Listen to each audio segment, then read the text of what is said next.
नमस्कार दोस्तों, स्वागत है आपका आपके अपने YouTube चैनल एग्जाम प्रेप पे। पता तो आपको है कि चैनल पर रेगुलर बेसिस पे चल रही है BSSC की कोर्स, और इस कड़ी में आज मैं लेकर आया हूँ बिहार SSC का मॉक टेस्ट। ये इंटर लेवल एग्जाम और ग्रेजुएट लेवल एग्जाम के लिए इम्पॉर्टेंट है। इस मॉक टेस्ट में GK, साइंस एंड मैथ्स और रीजनिंग के क्वेश्चंस हैं, जैसा कि आपके एग्जाम में पूछा जाता है। तो चलिए स्टार्ट करते हैं आज का ये वीडियो और देते हैं बिहार SSC का मॉक टेस्ट।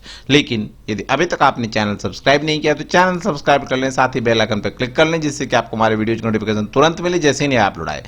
आगे आने वाले दिनों में हम वीडियोज की संख्या भी बढ़ाने वाले हैं। 18 तारीख को आपका एग्जाम है, तो अगले हफ्ते से आपको ज़्यादा संख्या में वीडियो मिलेंगे। 2 तो मिलेंगे ही, हो सकता है आपको 3 या 4 वीडियो भी डेली मिले। तो आप लोग वीडियो को शेयर करें ज़्यादा से ज़्यादा अपने दोस्तों और ग्रुप्स में। ओके, चलिए शुरू करते हैं अब आज का ये मॉक टेस्ट। पहला प्रश्न है आपके सामने, मिताक्षरा भाष्य के लेखक कौन थे?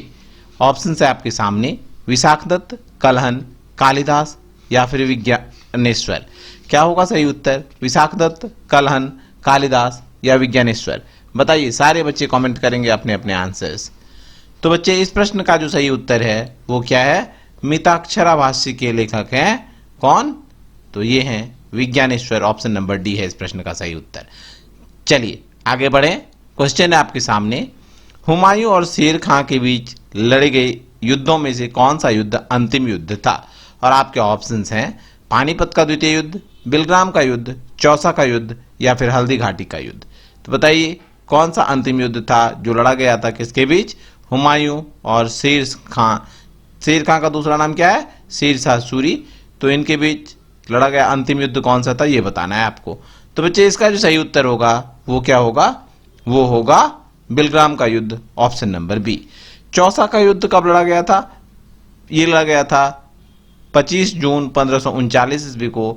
39 ईस्वी को ये युद्ध लड़ा गया था, और इस युद्ध के बाद शेर खान ने अपना नाम बदल के क्या कर लिया था? शेर शाह कर लिया था। बिलग्राम का युद्ध लड़ा गया था 17 मई, सॉरी यहाँ पे मैंने 1900 लिख दिया है, ये 1939 नहीं है, ये 1539 है।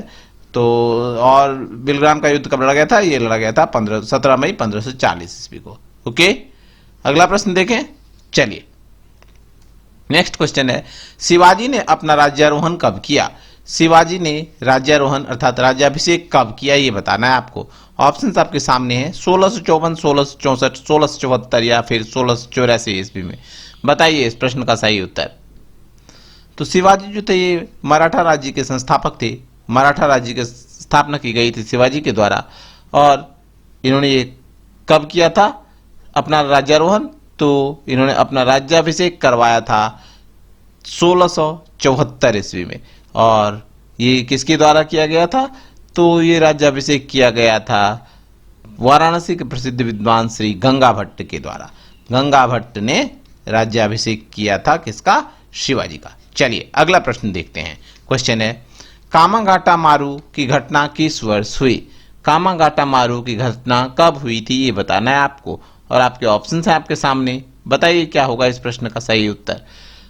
1919, 1914, 1922 या फिर 1920 ईस्वी में। तो बच्चे, इसका सही उत्तर क्या है? तो इसका सही उत्तर है 1914 ईस्वी में कामागाटा मारू की घटना हुई थी। चलिए जान लेते हैं ये क्या है। तो बाबा गुरुदत्त सिंह कामागाटा मारू नामक जहाज को किराया पर लिया था। यह जलयान 351 यात्रियों के साथ 26 सितंबर 1914 को हुगली पहुंचा था। बजबज नामक बंदरगाह पर जहाज पहुंचने पर सघन तलाशी हुई और संघर्ष हुआ, जिसमें 18 यात्री मारे गए और लगभग 25 यात्री घायल हुए थे। ओके, अगला प्रश्न देखते हैं। क्वेश्चन है आपके सामने, कलपक्कम किस राज्य में स्थित है? बच्चे, आपको बताना है कि कलपक्कम कहाँ पे स्थित है। ऑप्शंस है, उड़ीसा, केरल, आंध्र प्रदेश या फिर तमिलनाडु। सभी बच्चे बताइए क्या होगा इस प्रश्न का सही उत्तर।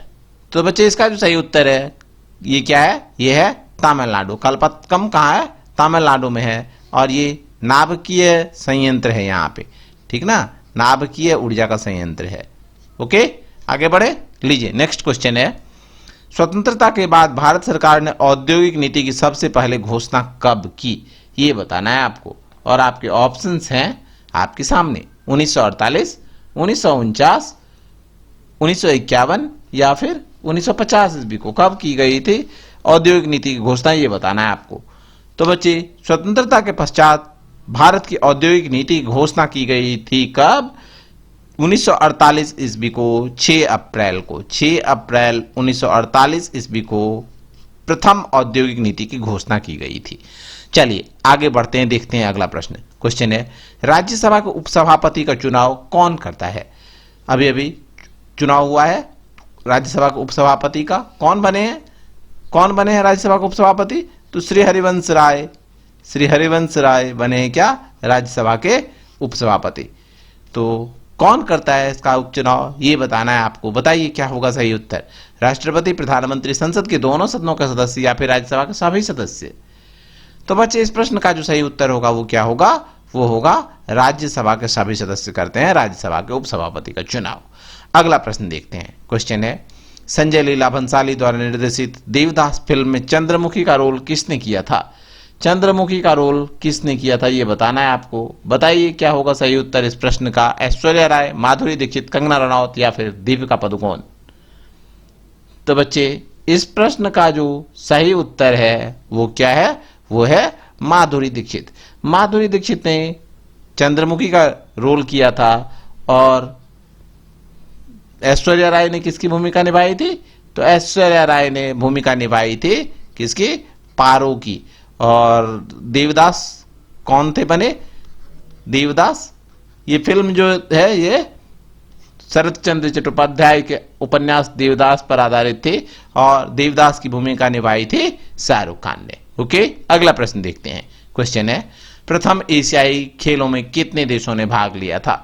प्रथम एशियाई खेल में कितने देशों ने भाग लिया था ये बताना है आपको। और आपके ऑप्शंस हैं 11, 12, 14 या फिर 15। क्या होगा इस प्रश्न का सही उत्तर? सारे बच्चे कमेंट करेंगे अपने अपने आंसर्स।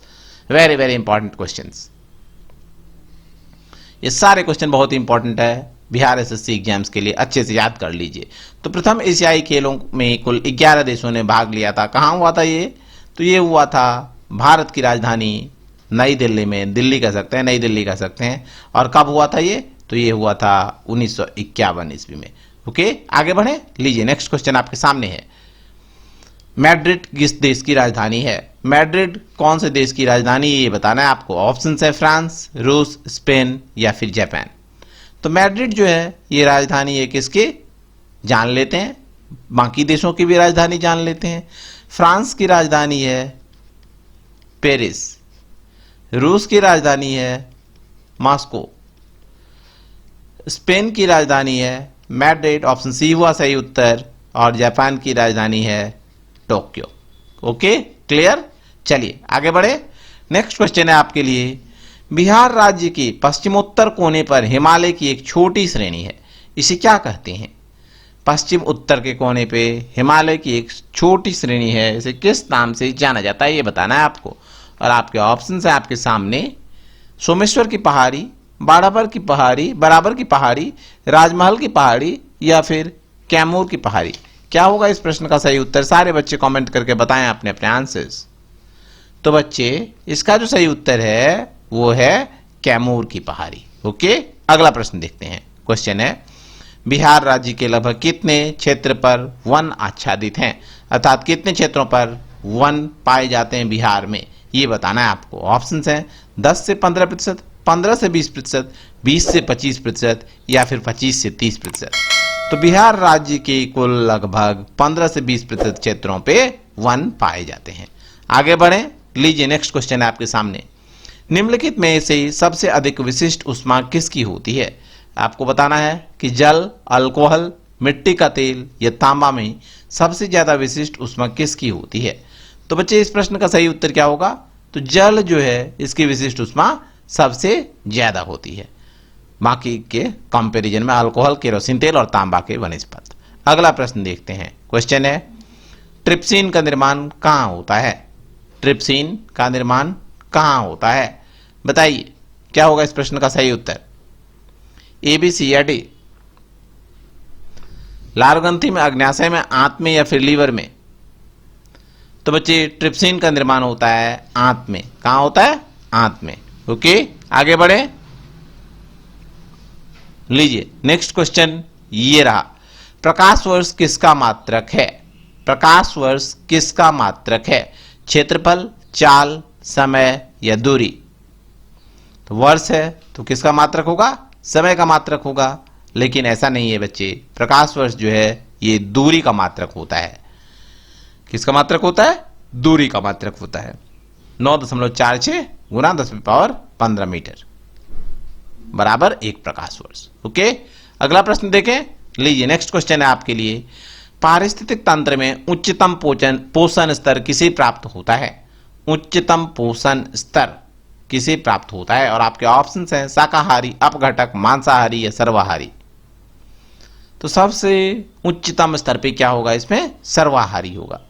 शाकाहारी और मांसाहार जो दोनों का सेवन करे वो कहलाता है सर्वाहारी, और ये सबसे ऊपरी स्तर है, हाईएस्ट न्यूट्रिशनल लेवल है, ये सबसे निचले स्तर पे होगा अपघटक, फिर शाकाहारी, मांसाहारी। ओके, अगला प्रश्न देखते हैं। क्वेश्चन है आपके लिए, शरीर में ऑक्सीजन की पूर्ति किसके माध्यम से होती है?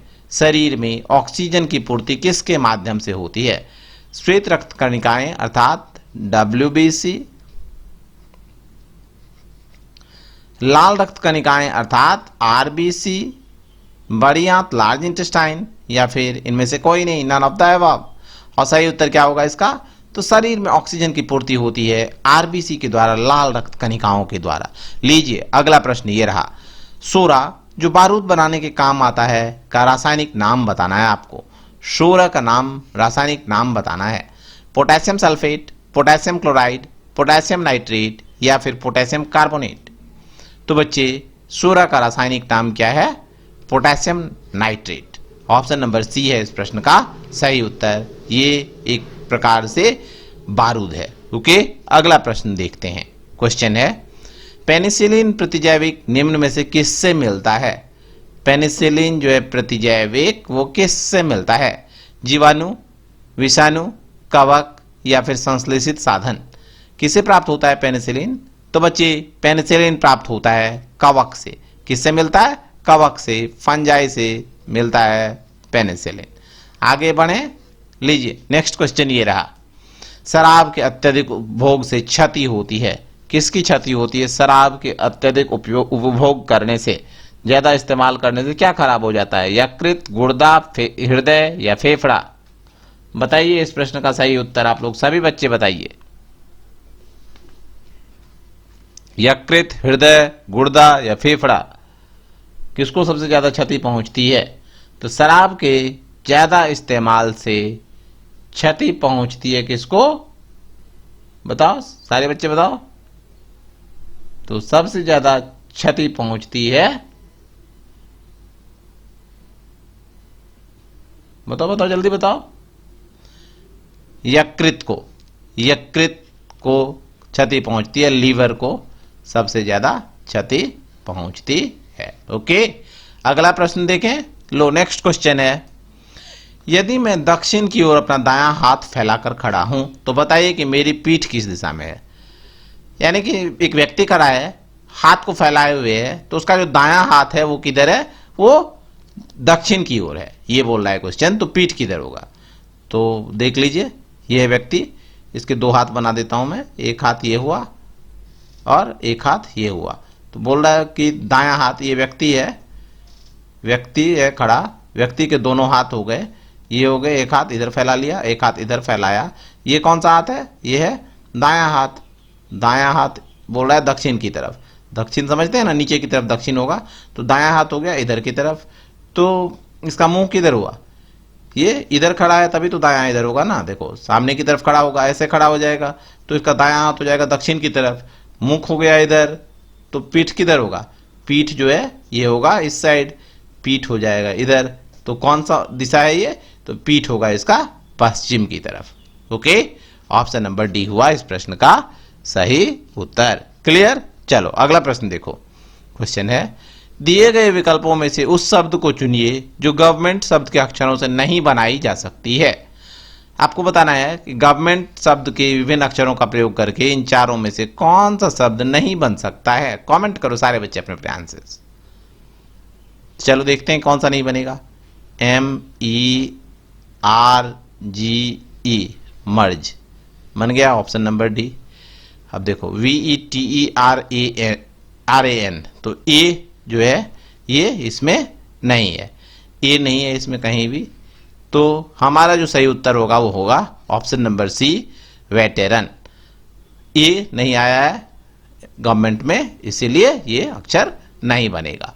ऐसे जो प्रश्न हो ना उसको आप ऑप्शन नंबर डी से शुरू करना, सॉल्व करना, क्योंकि जनरली ऑप्शन डी या ऑप्शन सी ही ऐसे प्रश्नों के उत्तर होते हैं। ओके, तो ये ध्यान रखना। अगला प्रश्न देखते हैं। क्वेश्चन आपके लिए, विकल्प में दिए 4 समूहों में से उस समूह को ज्ञात कीजिए जो कि नीचे दिए गए समूह के समान है। 9, 81 और 729 इसके समान कौन सा है? 3, 9, 30, 7, 49, 343, 12, 144, 221, 6, 36, 921। तो देखो क्या हो रहा है, तो पहली संख्या है 9, दूसरी संख्या क्या है? दूसरी संख्या है 81। तो 81 क्या है? 81 बराबर हो गया 9 का स्क्वायर। और तीसरी संख्या क्या है? 729। तो 729 क्या होता है? 9 का क्यूब। ठीक है, अब यहां पे देखो, तो यहां पे 3 है, 9 है, और यहां पे क्या होगा? 27 होता, तो लेकिन ये तो है नहीं, तो ये नहीं होगा। 7 है, 7 का स्क्वायर 49 और 7 का क्यूब 343। 7 तो हो ही गया, दूसरा है 49, तो 49 क्या होता है? 7 का स्क्वायर, और तीसरा है 343, तो ये क्या होता है? 7 का क्यूब। तो ये क्या हो गया? पहला संख्या है, दूसरा वर्ग है और तीसरा घन है। ये हो गया हमारा सही उत्तर ऑप्शन नंबर बी। क्लियर ना? अगला प्रश्न देखो। क्वेश्चन है, आज शुक्रवार है, पिछले सोमवार की तारीख 29 अगस्त 2020 थी, तो आज की तारीख क्या है? आज कौन सा दिन है? आज है शुक्रवार। तो पिछले सोमवार की तारीख क्या थी? सोमवार की तारीख क्या थी? 29 अगस्त। तो सोमवार के बाद शुक्रवार कितने दिनों में आएगा? सोमवार के बाद चौथा दिन जो होगा वो क्या होगा? वो होगा शुक्रवार। चौथा ही दिन होगा ना, बीच में आ गया मंगलवार, बुधवार, गुरुवार, और चौथा दिन हुआ शुक्रवार। तो देखो सोमवार बता रहा है 29 अगस्त 2020 थी। क्या थे? 29 अगस्त 2020। इससे 4 दिन आगे चलो, 30 अगस्त में कितने दिन होते हैं? 31 दिन। 30 अगस्त ये हो गया, फिर 31 अगस्त, अगस्त के बाद कौन सा महीना? सितंबर, 1 सितंबर, 3 दिन हो गया, और चौथा दिन क्या हो जाएगा? 2 सितंबर। ऑप्शन नंबर सी हुआ इस प्रश्न का सही उत्तर। क्लियर ना? चलो अगला प्रश्न देखो। नेक्स्ट क्वेश्चन है, प्रश्नवाचक चिन्ह के स्थान पर क्या आएगा? देखो यहां पे क्या आएगा ये बताना है आपको। तो देखो क्या हो रहा है, 6 के बाद आया 7, 7 के बाद आया 15, 15 के बाद आ रहा है 46, 46 के बाद आ रहा है 185। तो संख्या में चेंजेज हो रहे हैं। चलो देखते हैं हो क्या रहा है। 6 गुना 1 जोड़ 1 कितना हो गया? 6 एकन 6 और 1 जोड़ा तो हो गया 7। दूसरा देखो 7 गुना 2 जोड़ 1, 7 दूनी 14 और 1 15। तीसरा देखो 15 गुना 3 जोड़ 1, पहली बार 1 से गुना, फिर 2 से गुना, फिर 3 से गुना, आगे होगा 4 से और फिर होगा 5 से। 15 तिया 45 और 1 46। उसके बाद देखो 46 गुना 4 जोड़ 1, तो 46 चौके 184 और 1 जोड़ा तो 185। अब देखो 185 गुना 5 जोड़ 1, तो कितना हो जाएगा? गुना करना है या नहीं करना? ऑप्शन देख लो आप लोग पहले। 6110। तो देखो यहां पे क्या होगा, जब 5 को 5 से गुना करते हैं तो इकाई अंक पे क्या आता है? 5 आता है, और 5 में 1 जोड़ेंगे तो क्या होगा? 6 हो जाएगा। हमारा उत्तर हो जाएगा ऑप्शन नंबर ए 926। गुना करने की हमें जरूरत नहीं है पूरा, वैसे कर लो, चेक कर लो आप। 185 को 5 से गुना करेंगे तो 925 और 1 जोड़ दिया तो हो गया 926। ट्रिक भी बता दिया मैंने आपको, जिससे कि समय बचेगी आपको, और पूरा करना है तो पूरा भी कर सकते हो। अगला प्रश्न देखो, ये सारे तो याद हो जाते हैं प्रैक्टिस करते करते। नेक्स्ट क्वेश्चन है आपके लिए, यहां पे क्या आएगा प्रश्नवाचक चिन्ह के स्थान पे?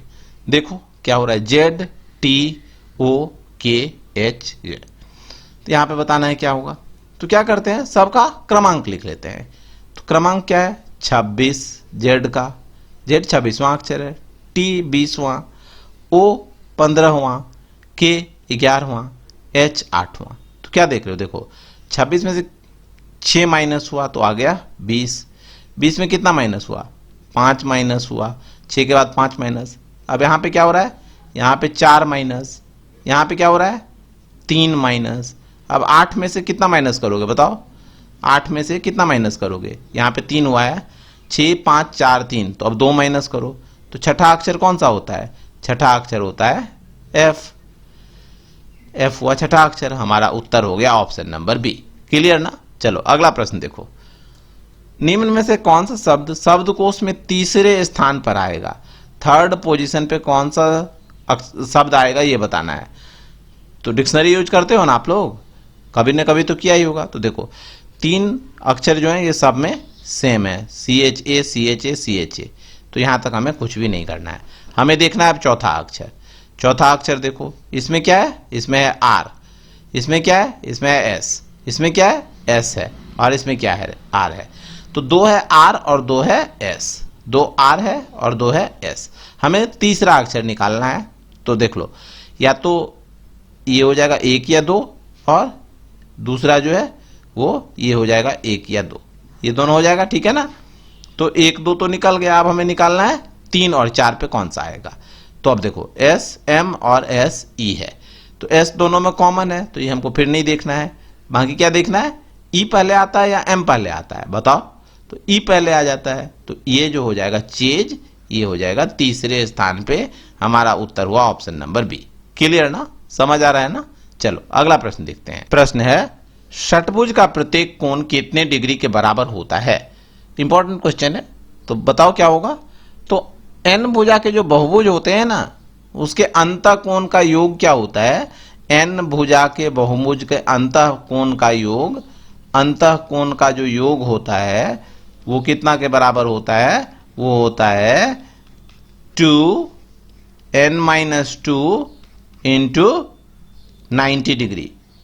तो यहां पे क्या है, n हो गया भुजा की संख्या, यहां पे षट्भुज भुजा है तो n कितना हो जाएगा, षट्भुज में कितने भुजा होते हैं, 6 भुजा, तो 6 - 2 गुना 90 डिग्री, ठीक है। तो देखो 2 ये कितना हो गया, 2 गुना 4 यानी कि 8 गुना 90 डिग्री, तो ये कितना हो गया 720 डिग्री। ये क्या हुआ, प्रत्येक भुजा के कोणों का योग, प्रत्येक कोण का योग, षट्भुज की जो अंतः कोण है उसका योग हो गया। अब क्या निकालना है, प्रत्येक डिग्री निकालना है। तो षट्भुज में कितने भाग होते हैं, कितने कोण होते हैं, तो 6 कोण होते हैं, तो इसको भाग दे दो 6 से, तो ये हो जाएगा 120 डिग्री के बराबर। उत्तर नंबर डी हुआ इस प्रश्न का सही उत्तर। क्लियर ना। चलो अगला प्रश्न देखो, क्वेश्चन है, उस भिन्न को निकालिए जिसके द्वारा 35/42 को गुणित किया जाए ताकि गुणनफल का वर्गमूल 1 हो। गुणनफल जो आए उसका वर्गमूल 1 हो। तो वर्गमूल कब 1 आएगा, किसका वर्गमूल 1 होता है, तो 1 जो है 1 का स्क्वायर कितना होता है, 1 का स्क्वायर 1 होता है, और 1 का वर्गमूल क्या होता है, तो 1 का वर्गमूल भी 1 होता है। तो हमें क्या लाना है, गुना करने से क्या लाना है, 1 लाना है। तो चलो करते हैं, 35/42 है ना, इसको डिवाइड कर लेते हैं, 7 × 5 = 35, 7 × 6 = 42, यानी कि हमारे पास जो संख्या है वो है 5/6। तो 5/6 को किससे गुना करोगे कि गुणनफल 1 आए, तो इसको गुना करेंगे 6/5 से, यही करेंगे ना। तो इससे ये कट जाएगा, इससे ये कट जाएगा, गुणनफल आ जाएगा 1। तो किससे गुना करेंगे, 6/5 से। इसको बदलो मिक्स्ड फ्रैक्शन में, तो ये क्या हो जाएगा 1.1/5। कौन सा उत्तर हुआ, ऑप्शन नंबर ए। क्लियर ना। चलो अगला प्रश्न देखो, क्वेश्चन है, किसी बल्लेबाज की 11वीं पारी में उसके 100 रनों के कारण औसत रन 5 बढ़ जाता है। 11वीं पारी के बाद उसका औसत रन क्या था, ठीक है, क्या बोल रहा है, 11वीं पारी के बाद औसत बढ़ जाता है 5, तो उसका औसत रन क्या था 11वीं पारी के बाद। तो मान लेते हैं 11 पारी के बाद क्या था औसत, औसत हमने मान लिया x। तो 10 पारी के बाद क्या था औसत, तो 10 पारी के बाद औसत था 5 रन बढ़ा है, तो इससे 5 रन कम, यानी कि x - 5, यही है ना, बिल्कुल यही है। तो 10 पारी का कुल योग कितना हो गया, 10 गुना x - 5, अब इसमें कितना जोड़ेंगे, तो इसमें जोड़ दो 11वीं पारी में जो रन बनाया, 11वीं पारी में 100 बनाया, तो ये किसके बराबर हो गया, ये बराबर हो जाएगा 11 पारी और औसत क्या है x है, तो 11x के। अब चलो गुना करो, 10x माइनस 50 जोड़ 100 बराबर कितना 11x। इसको इधर ले जाओ, एक बार और कर लो, 10x जोड़ 50 बराबर 11x। अब सॉल्व कर लो इसको, तो 11x माइनस 10x बराबर 50, x बराबर कितना हुआ 50, तो 11 पारी के बाद औसत पूछ रहा है, तो ये कितना हो गया 50 हो गया। Option number B. क्लियर ना, समझ आ गया ना। तो ये थे आज के मॉक टेस्ट, इसमें आपने कितने स्कोर किए बताना। वीडियो पसंद आया होगा जरूर लाइक कर देना और शेयर कर देना अपने दोस्तों के साथ। धन्यवाद।